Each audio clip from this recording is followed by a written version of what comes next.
Greetings, everyone. Welcome back again to the Crypto Damus Astrology channel. I'm Crypto Damus. Super happy to have my good friend Sam Reynolds joining us today. Thanks a lot, Sam, for taking out some time to join us. Thank you for having me. Well-known astrologer on Twitter or X. He has given some great lectures, and I think you gave the keynote address at NORWAC a couple years ago. He is on Netflix, man. This guy is on Netflix Astrology Explained episode. So he's going to give us his views, and he's known for traditional and medieval astrology, and he specializes in planetary returns. And he's going to give us his views today on a bunch of things, including the USA Pluto return, the final USA Pluto return in October. We've got a really complex lineup for October astrologically. I'm really glad that Sam is here to help me out with this, man, because we got our hands full for October. I think it's going to be one of those rough months, and we got a little breather now that Mercury and Venus have gone direct. We got, like I said, September was like the calm before the storm, and we're heading into eclipse season. So we've got Mars in Libra conjunct the South Node. We're going to talk about that. Pluto station direct on October 10th, followed by solar eclipse on the 14th, and a whole bunch of other stuff at the end of the month. So any opening thoughts for October, Sam? What are you thinking about this month? I've been for the last, for the year, watching these eclipses coming in. I mean, one thing that's really special, I live in the Southwest. I live in New Mexico and Santa Fe. So the solar eclipse that we're going to have on the 14th is going to be visible. And some people are going to be commercializing it, and they're already kind of selling, tickets to be able to view it. I won't be viewing it. I think of eclipses as moments of pause, not necessarily just going out to expose ourselves to quote unquote baleful rays, but more so to kind of, realign ourselves. So we have the solar eclipse on the 14th, and then we have the lunar eclipse 14 days later on the 28th.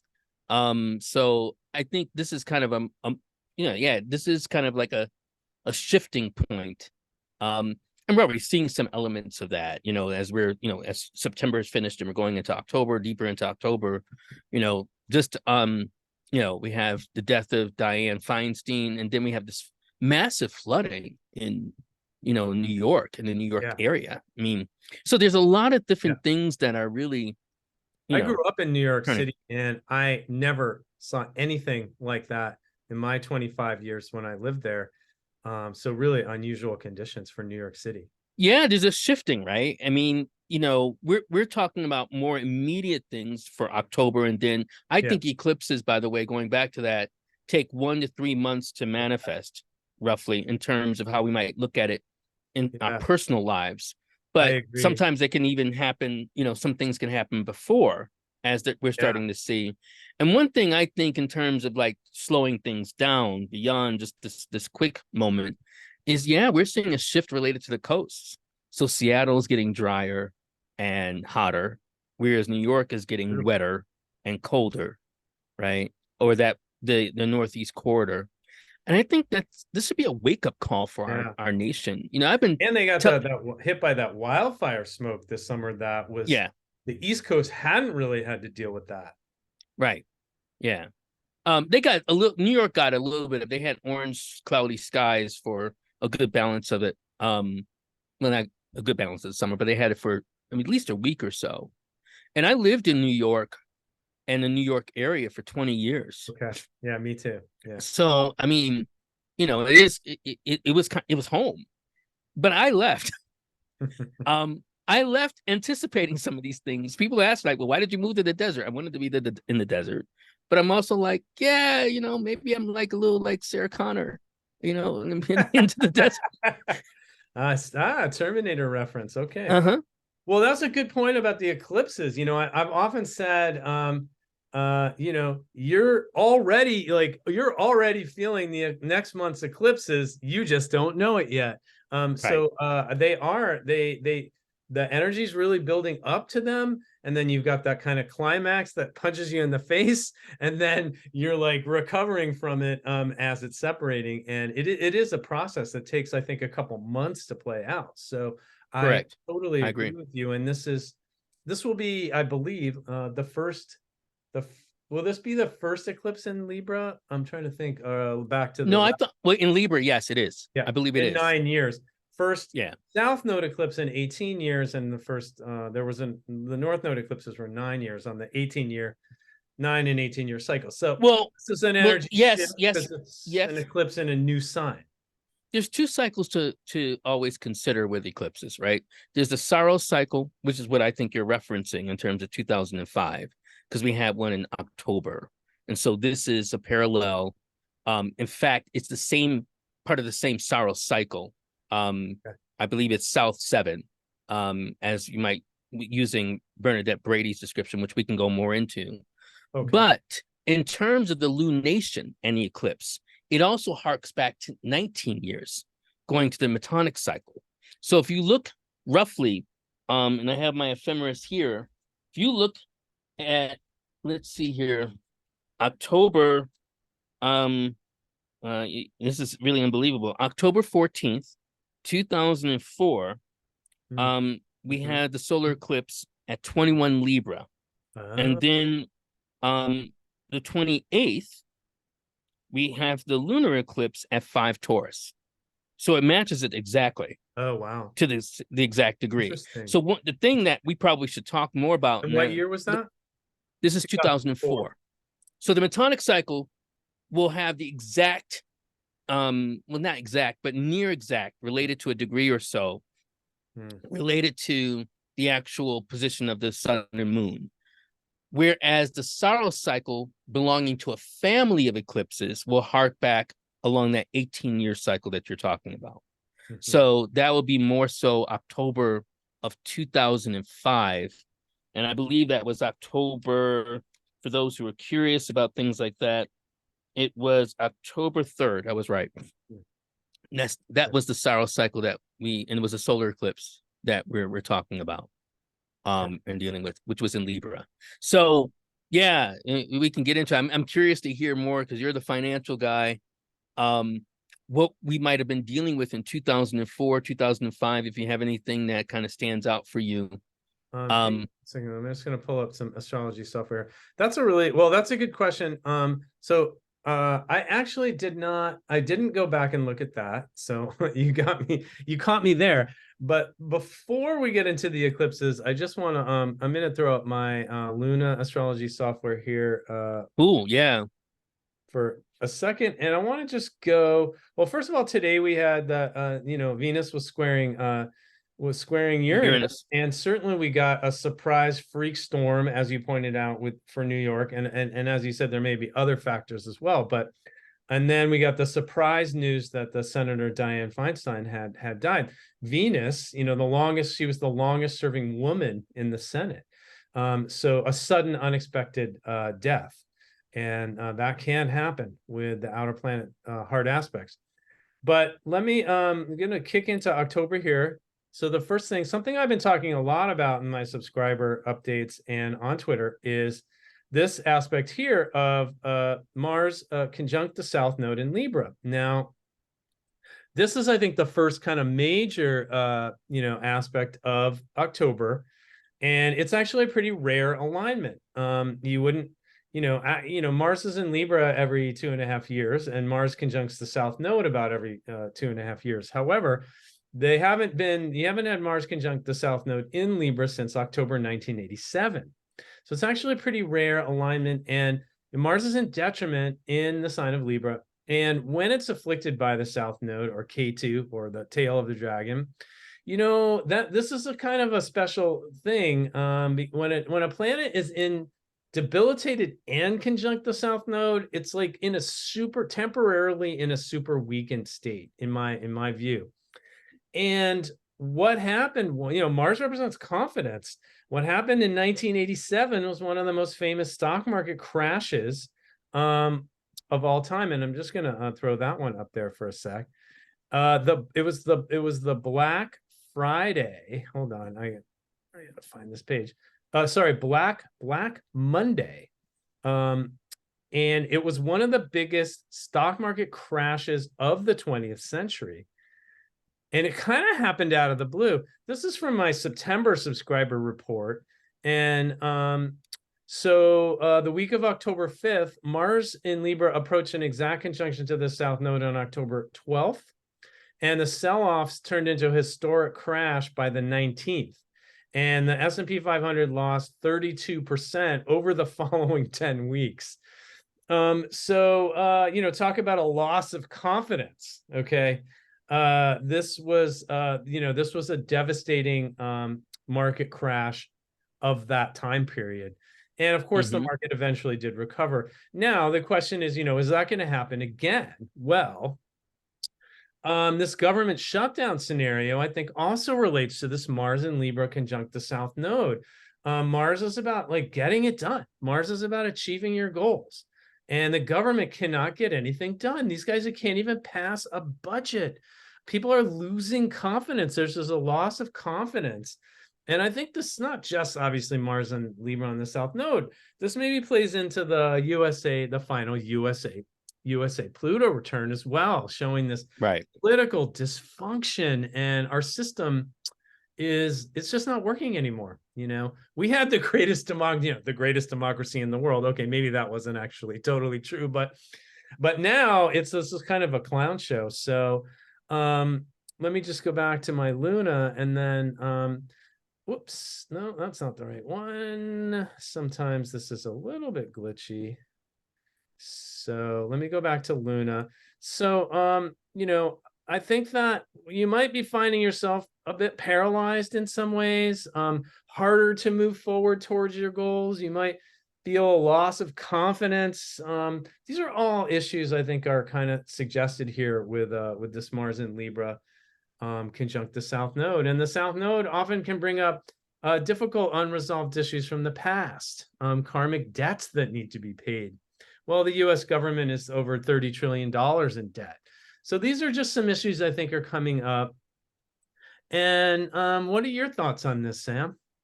Well, I don't like to see Mars with K2 anyway. One of the things that concerns me, or has concerned me, I think you're definitely right to point out about Mars and the South Node in Libra, with Mars being in debility. But one might remember that in 2001, Mars was conjoined to the South Node in Capricorn. Then again, 19 years later, in 2020, Mars was conjoined to the South Node in Capricorn again. So we had 9/11, and then we had a terror attack through COVID.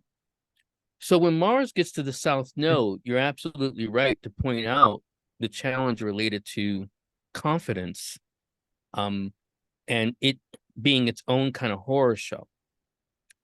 That's not to alarm people and say, like, we're going to have a terrorist attack. Inshallah, I hope we do not.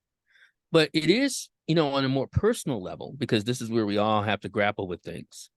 It is where we have a certain level of, challenges related to confidence. But we're also looking at a Mars-Pluto square. I think you mentioned that.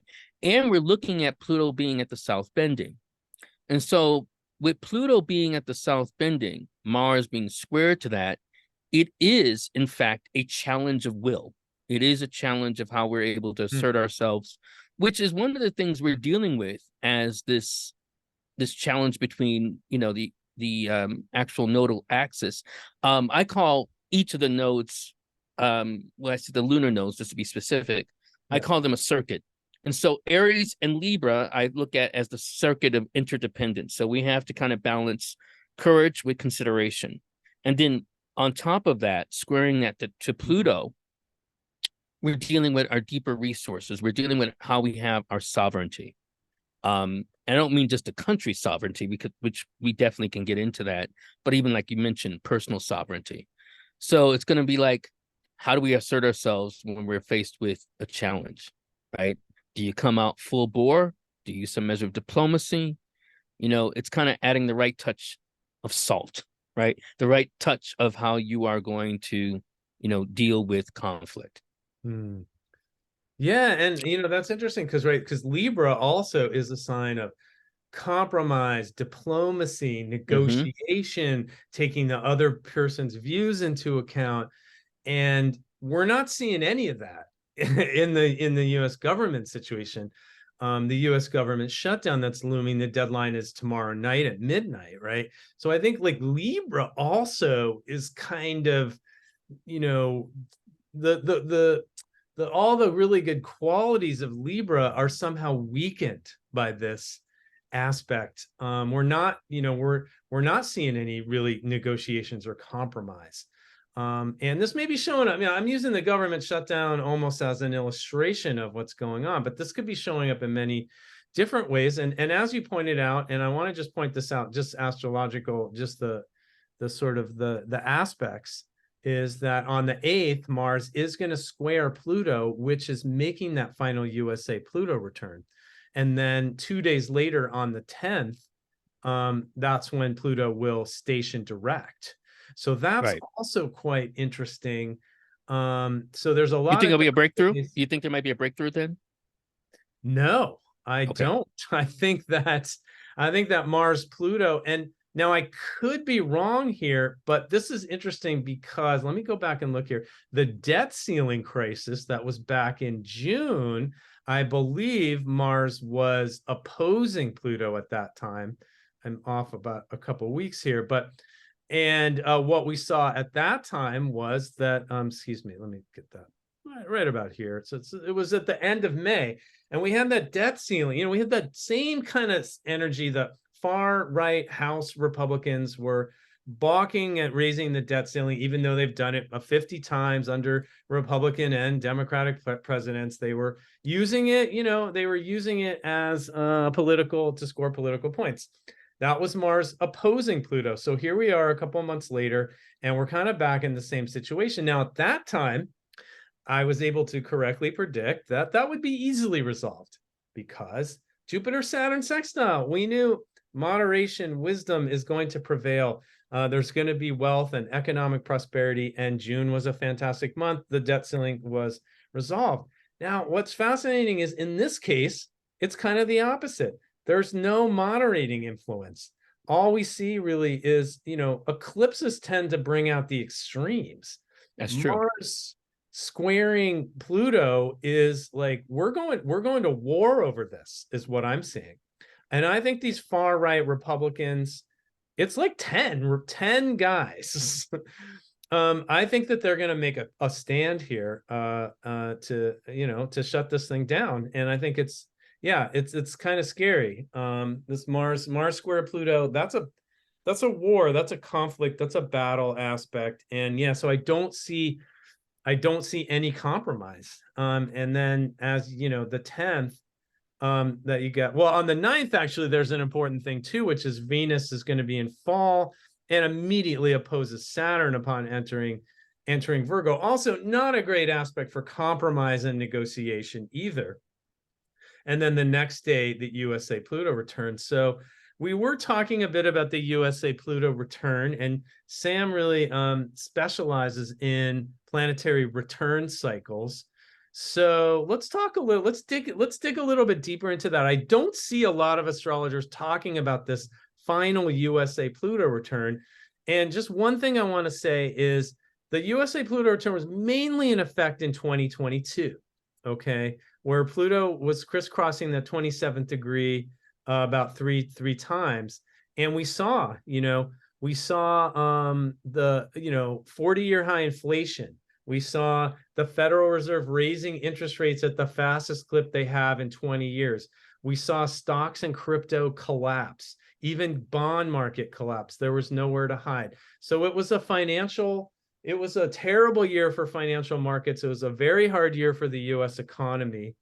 And of course, there's been the whole ongoing January 6th trials and the whole Trump legal woes and all of this stuff, also part of the USA Pluto return.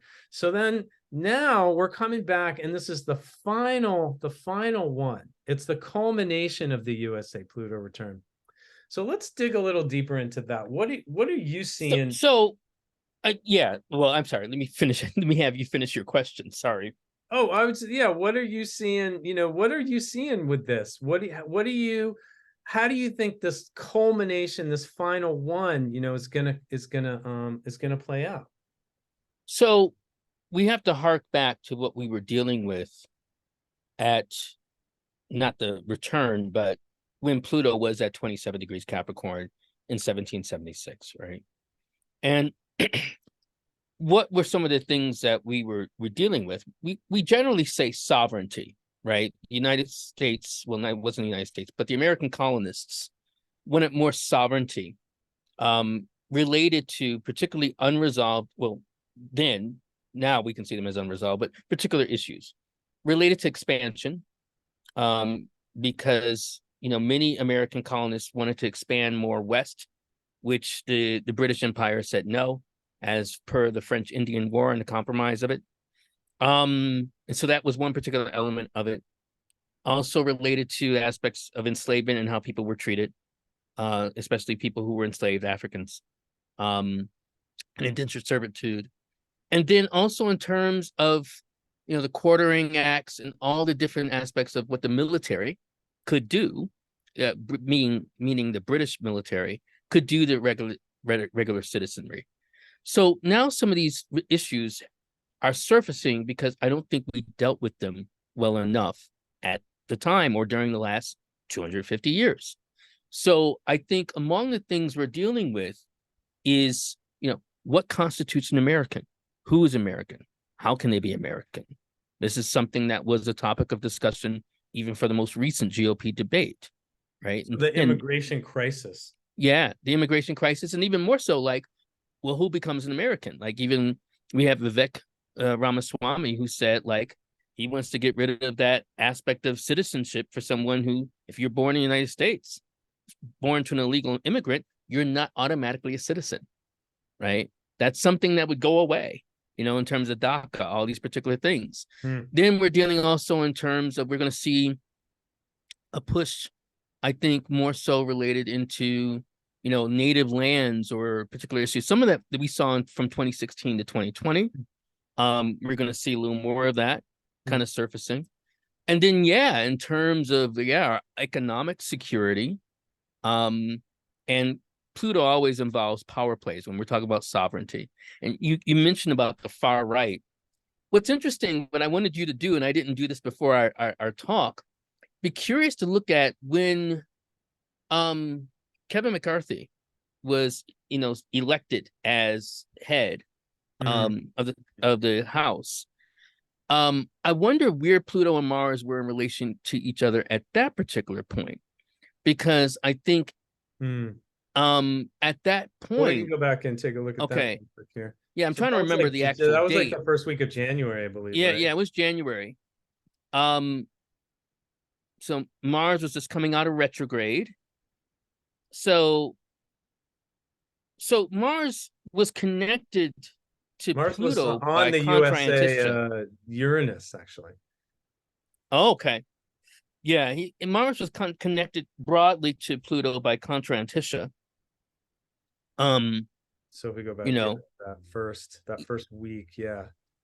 Yeah, so you Yeah, it had was some measure of stationing, that. yeah.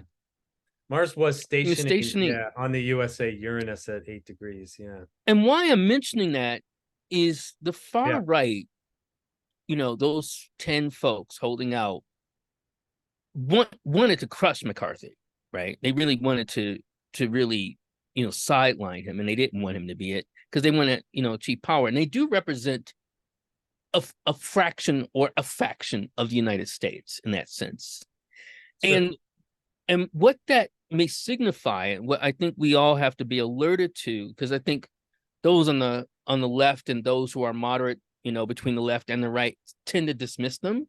But there's something to watch out for with them, and where we have to figure out some key point in negotiation, because, in my opinion, they're going to get worse. And I think there's a lot of things with this Pluto return, this last one, that are coming to the fore. And like you said about eclipses, they surface a lot, especially as we go toward the 28th. It's going to be a full moon where it's going to surface a lot of things. It's going to be a full moon back and fixed signs again. Well, let's yeah, let's look at the let's look at the eclipse. I mean, you can keep talking while I line this up, but I'm gonna just throw up the eclipse here, which is on the October 14th. Yeah, the solar eclipse is on October 14th. Yes. And just to think about the Pluto return. Oh, there's one other thing I've been talking about for years with the Pluto return. We're also going to be dealing with the police. So I think the police are modern day redcoats. That doesn't mean I'm thinking they're traitors. That's not me saying, but they represent the instrument of power in our civilization and our democracy. And there is this question of how people have power to police themselves or not. And I think that's one of the things that's also coming up related to instruments and elements of justice and injustice. Because we would be remiss if we didn't also talk about that, especially as we're dealing with the Aries Libra axis in terms of the nodes. So, considering that Pluto is at the South Bending, this is where we have to realize or see what do we need to change in our society to create more of an equitable society, and are we really committed to creating an equitable society? And I'm not sure we are, and I think we need to be. Mm-hmm. And I think once again, we're dealing with Libra. So looking at this eclipse here, 21 degrees Libra. Libra, the eclipse is maybe, I mean, the eclipse in Libra is, creating a crisis, right? Eclipses tend to, they're shadowy, right? I mean, what is an eclipse? Literally. An eclipse is like literally, the moon, comes in front of the sun, right? And casts a shadow on the earth. So like I really think of eclipses, as a kind of a shadow experience, where we have to confront some aspect of the collective shadow. And I think that the total eclipse of August 2017 is a great example of that, where we saw like these far right, the Unite the Right rally, and these kind of far right hate groups, like literally the shadow of the American collective consciousness kind of came out into the open, and we had to like confront. So when was this again? When? The total eclipse of August 2017. The total. Yes, that one. Mm-hmm. Yeah. The big USA eclipse. Yeah. And we would be remiss if we didn't also talk about for the lunar eclipse, at 5 degrees Taurus, harking back to 2000. One thing at a time. One thing at a time. Let's just look at this one first. So the shadow. What is the shadow of Libra? I think is what we're talking about. And some the Libra, and I think it's going to be this kind of like this actually a lack of ability to negotiate compromise and find a compromise here. So in this case, I think that the qualities of Libra will be impaired by this eclipse. Now, I could be wrong. We'll see. I mean, maybe they do make an agreement, but the problem is that it's really the only major planetary factor is this opposition to Chiron. Which, Chiron is like these kind of wound that can never be healed, right? It can only be managed. And it confers healing ability to help you heal others.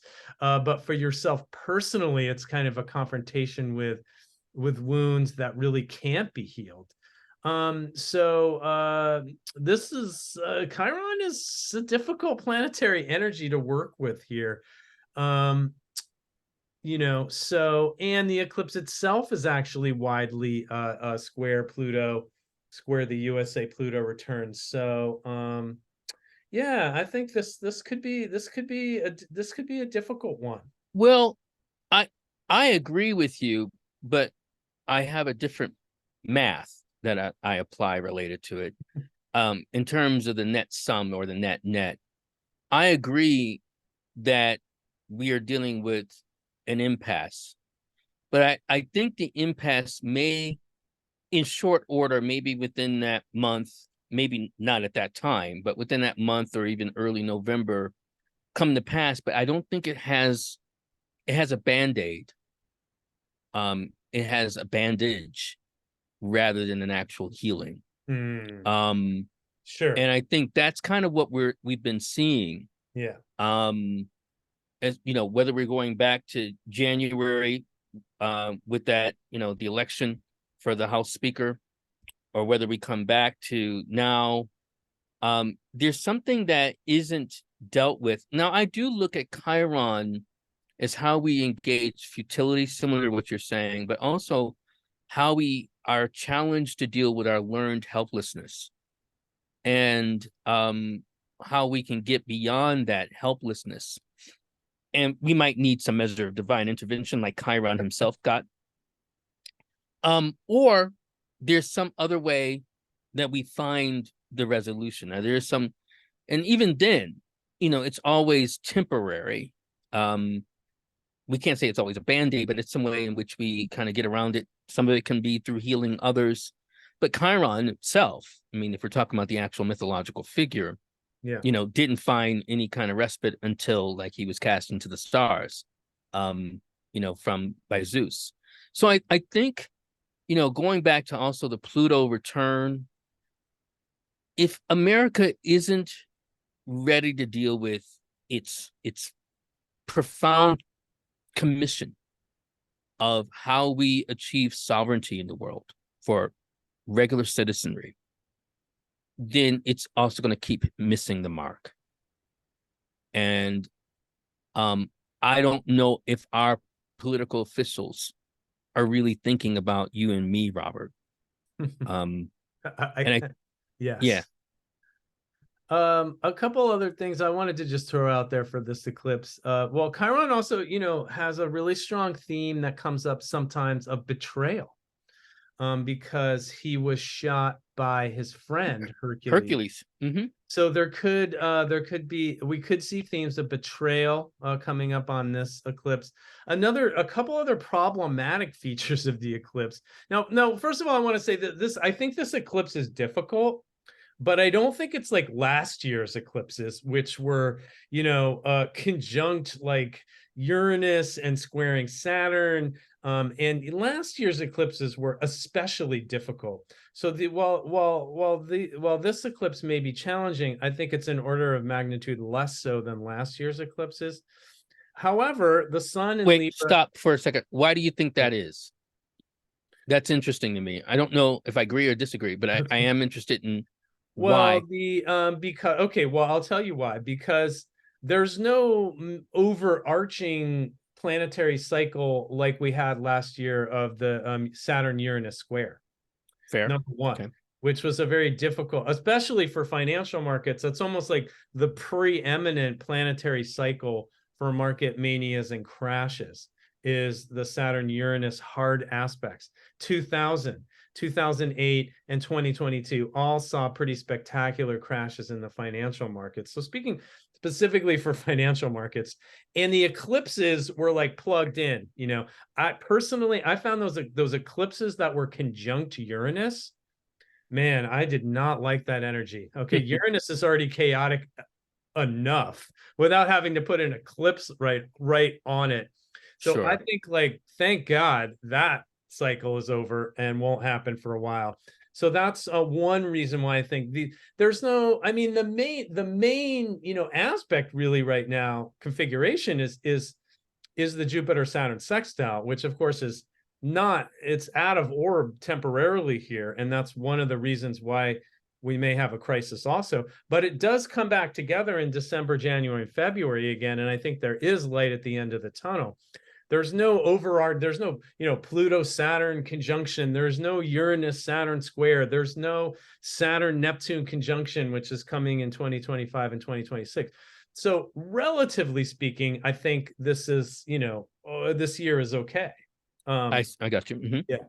And it feels like that. I mean, when you say this year, you mean 2023 and now the remainder of it. I mean, it has been a steadying year, but with that Mars, we opened up talking about the Mars South Node conjunction. You do think October is going to bode for a disruption? I related think to that, right? And I agree with it's that. bad, but it's relatively short term bad, and I wouldn't. I mean, I wouldn't put Mars and Mars and Libra conjunct the South Node up there with like a Uranus Saturn event, which is going to happen 3 or 4 times over 18 months or whatever it is. Like those are kind of those are much bigger deals in my book. Um, However, what I will say is that the sun is debilitated in Libra. So the sun is not only eclipsed, it's also debilitated. And by the way, Mercury is combust.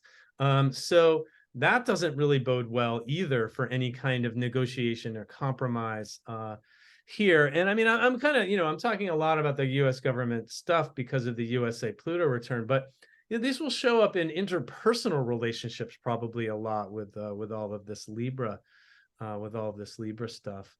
And I looked this up and I remembered it correctly. I wasn't sure. So Mars was actually conjoined to the South Node in Scorpio, October 29th, 1929. So there is definitely something to what you're saying related to the Mars Libra South Node conjunction. I mean, I think we're not only, and we also lost. I mean, you're more an expert on this. Actually, Mars was in Mars was in Libra, I believe, actually, at the time of the crash of 29. I could be wrong as well. Let me check this.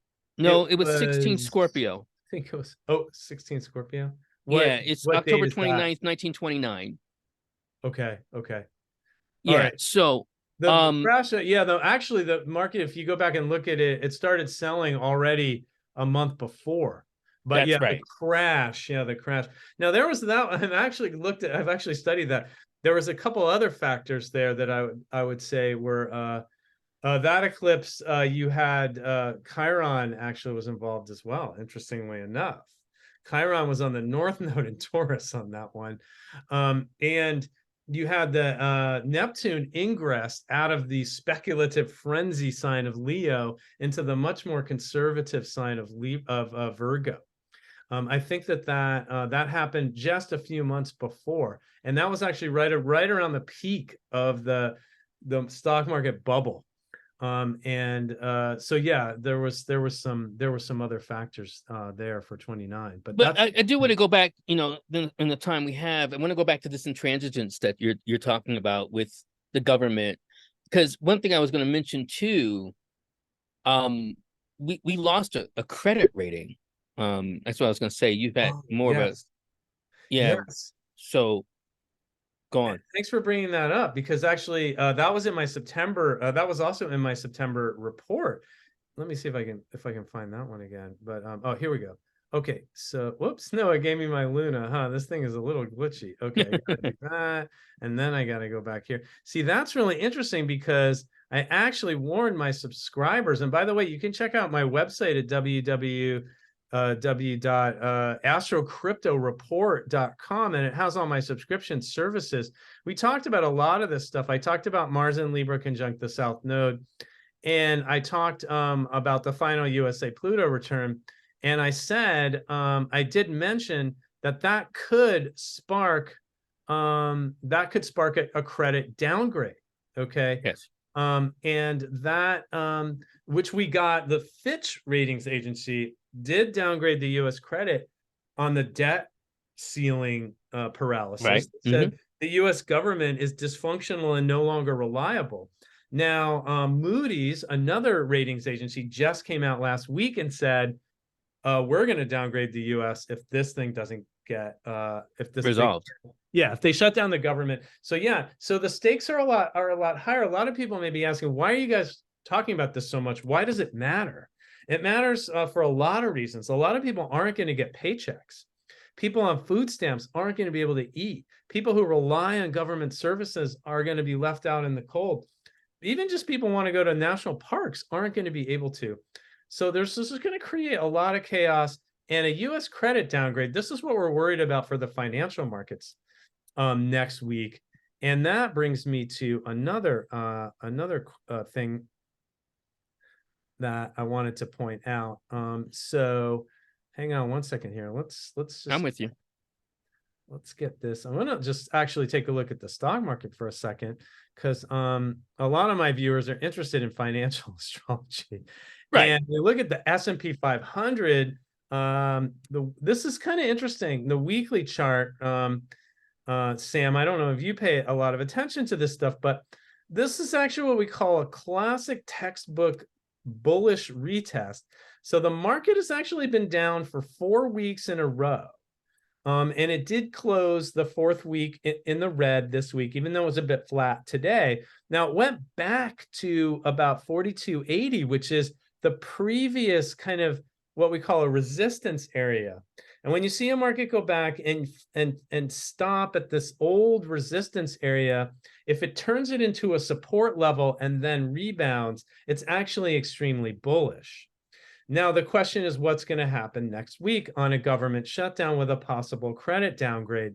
Is the S&P 500 going to be able to hold this 4280 level? Because if it doesn't hold, and you did get a little wick down here, you saw a little bit of fear and panic. It wicked below that level, but that was bought up pretty quickly. Now the question is if it's going to hold. The next support level is going to be around the 50-day moving average. No, excuse me, the 100-week moving average at about 41.95. And then you've got a key support zone here between about 41.35 and 4,070. So that would be the next area that I'd be looking at for the market if there is a big dump.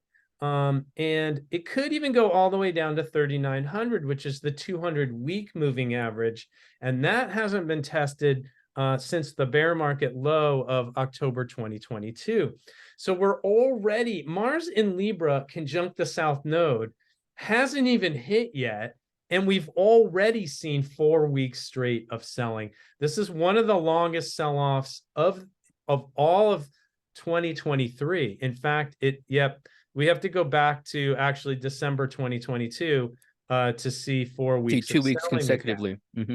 4 weeks, yeah. So we've actually. Oh, wait, so they're 4 weeks. Venus. Oh, yeah. Okay, I see it now. This is a weekly chart, so each. I got it. Yeah, I see it. We've actually broken below the Venus retrograde low. So we got 3 weeks of selling on Venus retrograde, followed by a short rebound, which didn't last very long. The point is, the bottom line is we are at the key support level here to see what happens next. So investors and traders are all sitting on the edge of their seat. And obviously the Mars in Libra historically hasn't been great. Either in October 1987 or going back to December 1968 was the previous one before that. Now, does that mean we're going to definitely have a market crash? Of course not. But does it lean bearish? Is it worrisome? Is it something, to bite your nails a little bit? Yes, I would say. Well, yeah, I think it weakens.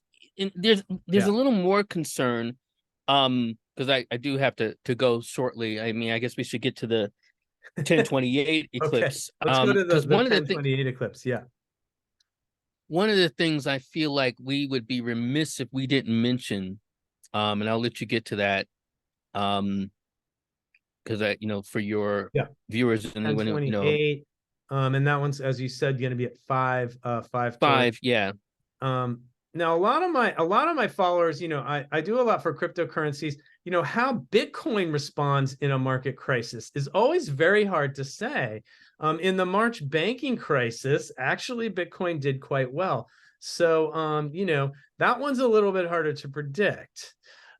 Here's the October 28th eclipse at 5 Taurus. So what are you seeing here? Well, you're the financial expert. I do pay attention. Where I think we collude is more so related to the politics. At least where we could talk about it. My concern is I'm thinking about Joe Biden's moon. Joe Biden's moon is at actually, 0. That's is right, at 0 degrees Taurus. Oh, that reminds me. Actually, I just want to go back. Thanks for reminding me. I want to go back to this eclipse at 21 Libra. By the way, this is conjunct the New York Stock Exchange natal Jupiter by 1 degree, which is 22 Libra. Not a great sign.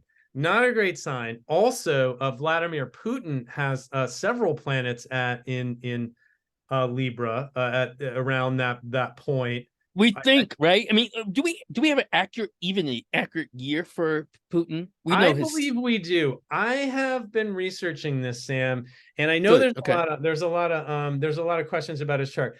I believe I've rectified his chart to the day. I do not know his time. I don't claim to know his ascendant houses, but I've been studying his chart, and I do believe that the day we have for him is accurate. Okay. And I believe he's got Mercury, Saturn, and Neptune kind of all plugged into around that 21 Libra area there. So and this would be another chance to see if anything's really happening with him. So those are just two notable things that I know that I did notice about the October 14th eclipse. So Yeah, going because going back to Pluto, and then yeah, obviously related to this eclipse. When I say Pluto relates to power and sovereignty, well, we also have to look at the people who are in power. So you just mentioned Putin, yeah, and then we also, with Joe Biden, yeah. and This they're moon is they're at real zero concern Taurus. zero Taurus. Yeah, zero So Taurus. there's real concerns related to, Joe Biden's health. Now, again, Mhm. are we going toward the worst case scenario, i.e., something happening to the president? No, I am not Yeah. claiming that. I'm not stating that. I do not want the Secret Service showing up at my door.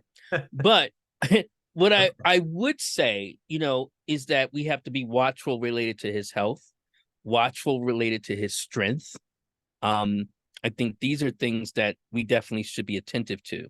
I think he's going to be okay. And I'll Okay. tell you why. I don't know, but He's we'll see. actually going to come out on top from this one. Because I There he believe is. that Mhm. Pluto is actually sextile his sun, which is at 2734. So yeah, his moon. Oh, actually, his part of fortune is at 6 Taurus also. So I don't know if that's great. Um, but Pluto, the USA Pluto and Pluto return, and Pluto will be sextiling his sun. So he may be able to actually benefit from this crisis. Though I think the Republicans are actually handing him a gift, because every time they do this, it blows up in their face and they never learn the lesson. Um, Yeah, but I think this may okay, be more okay. personal. I don't think this is not the political leverage, um, which is great for him. But I think this is something for him to watch out for. Yeah, And for certainly, us to. certainly an eclipse Oh, so conjunction. One this of is the your Putin chart you're working with. Okay, Yeah, so this is October the 7th, Putin chart. I 1952. just ran it. I don't know why I ran it for 9:30 a.m., but that might have Okay. been the what I saw. But yeah, for certain, I'm not claiming he's a Scorpio ascendant, but he Mm-hmm. does have his Mercury at 23 Libra and his Neptune at 21 Libra. That Neptune would be there even if the day was off. But Yeah. I've spent a lot of time looking at these planetary positions, and I do believe the day is correct. And I also will say, I think that Nick Dagan Best, the also well-known astrologer, also has said that he thinks the day and the year are also correct. However, Chris Brennan has questioned me quite a bit on this. He's not sure. He's very skeptical the day is correct. I think the day is correct. Um, and I think that he's in a lot of trouble because the South Node is going to sweep his stellium. The eclipses are eventually going to work their way down to his Sun Saturn conjunction. So I think Putin is in a very weak position. And certainly after the Wagner Group situation and the war in the Ukraine is going terribly for Russia, I think he's in a pretty precarious position if this astrology chart is correct, which again I Well, think it and is. again, I mean, but even if it's not the day, even if it's not the year, and we do have at least the sun that he is a Libra, he's still, along K2's path. Yeah. So and I tend to Yeah. think of him as a Libra. Yeah, and I mean, yeah, interesting, and actually Biden has all the planet in Scorpio. He survived K2. He survived K2 swept through him, but he wasn't in quite as precarious a position as Putin is politically. I think I'm not a Russian political expert. I don't claim to be. All I'll say is that I think the Russian elites are getting very, very tired of the situation. And I think that he is in a precarious position. How it plays out could go in 100 different ways. So I just did notice that the eclipse was prominent in his chart there. But let's Although, yeah, I know I'm not, and I don't claim to be a Russian expert at all either, but I am of the belief, looking at the little I'll say I know of Russian history, that we shouldn't get too optimistic just because if something does happen to Putin, that does not mean then that the war in Ukraine ends. sure, we don't know who would take power, but we do know that the Saturn Neptune conjunctions are extremely important for Russian history, and the next Mhm. one of those is going to be in 2025 and That's 2026. correct. I'll be talking So about that pretty soon. those Yeah. and again, Nick Dagan Best has run some programming on that stuff, which is quite fascinating. But one thing that really concerns me, but I know you got to run here, so one thing that concerns me about the October 28th eclipse is that Jupiter is involved in the mix. I don't like Jupiter getting eclipsed, man, even if it's on the North Node side. I don't like Jupiter getting mashed up in this eclipse. I don't like it. It always makes me nervous. Well, um, yeah, it's going to be a correction likely. I mean, it's also a retrograde Jupiter. mhm. And it's opposite to Mercury and Mars. So this could be, sometimes I describe, Yes, and I don't mean to yes, offend any vegans, with Mars opposing Jupiter, I say it's like a chicken with her head cut off, right? And so it's kind of doing too much. It could be over mm, optimistic. mm, So mm. sobriety, Eric, I mean, for your subscribers, erring on Yes. the side of caution probably is something well warranted. Yeah, I Going mean, into Jupiter's November. really afflicted here. It's afflicted by an opposition to Mars. Let me see. I guess Mars is actually they're separating, so that's at least a little bit good. But Yeah. uh, that's like a kind of a maltreatment there a little bit earlier if you just go Yeah. a few minutes earlier. Yeah. Well, yeah, Uh, Mercury is actually, translating light to it. So it's gonna, go to the, opposition to Jupiter and then take it to Mars, right? So yes, and it's yes, also the moon is gonna go to that conjunction and opposition. So yeah, around that time, and then going, like I said, into November, maybe also a shaky time related to our economy and even some political yeah, situation. One thing I do want to describe yes. for your listeners and viewers is, so Bernadette Brady in her wonderful book Predictive Astrology, she Hang talks on. Let about me the let me Saros just blow cycle. up that screen. Oh yeah, Okay. she's from the early 20th century. Isn't that Yeah, right? Isn't she a famous?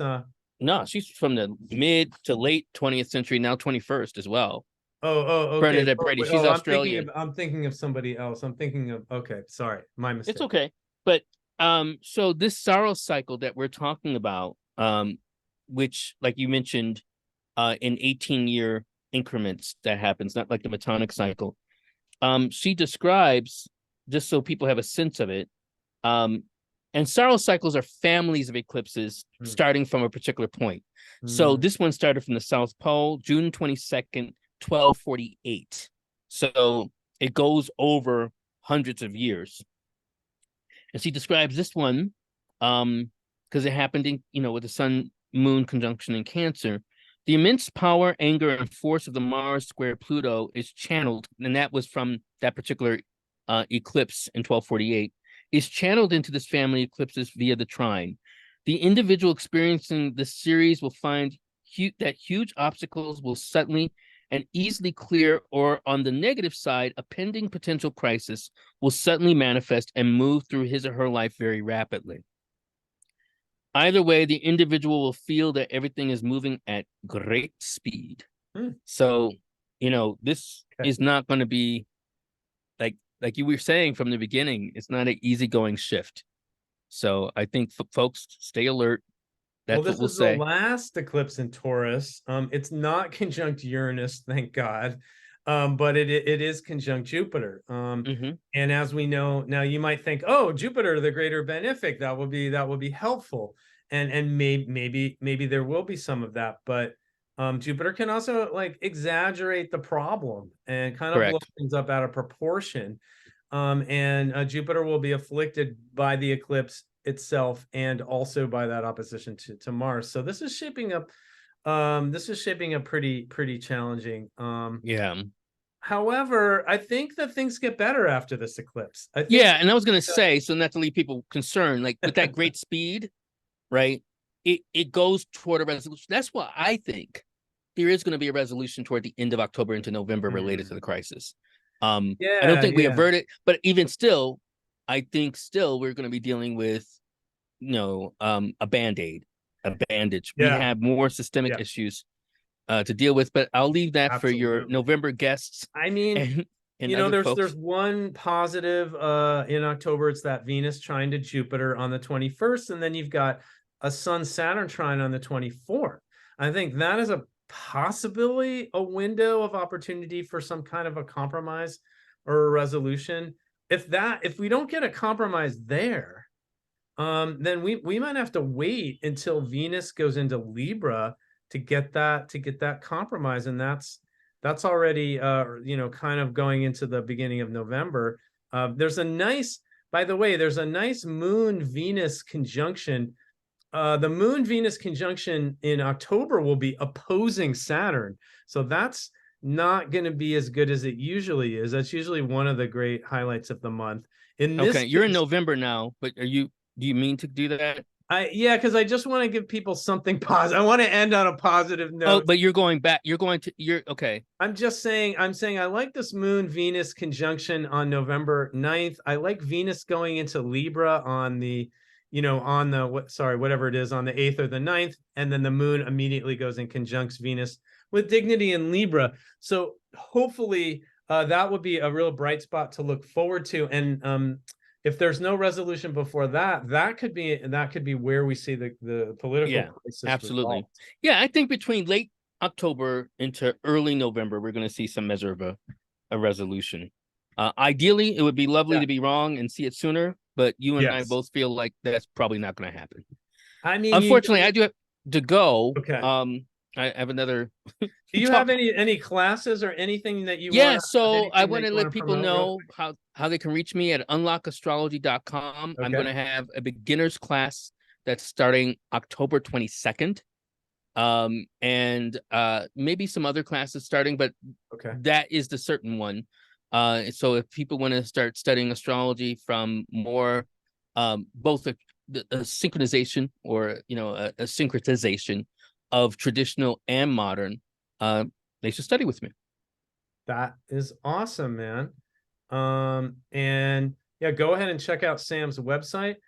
For me, some of you may know I'm starting an Introduction to Financial Astrology 6-week course series tomorrow. Today's the last chance to sign up. You can sign up at astrocryptoreport.com and hit that link. That should take you to my online store where you can register for the class. Before we sign off here, I just want to say something. The November and December, we're going to see that Saturn Jupiter sextile come back into alignment. This is something really great to look forward to. I think the year's going to end on a really positive note. We got to get through October, man. We just got to get through this month. We got to get through the season, and I think everything's going to be okay. Yeah. All right. Thanks for joining me today, Sam. Thank you for having me, Robert. I have fun. It was good to talk to you about these things, and I hope your listeners and viewers have fun. And it was educational and interesting for them. So thank you. It was awesome, man. Thanks for helping me out this month. We'll talk to you again soon. Take care, everybody. Have a great weekend. Bye-bye. Okay.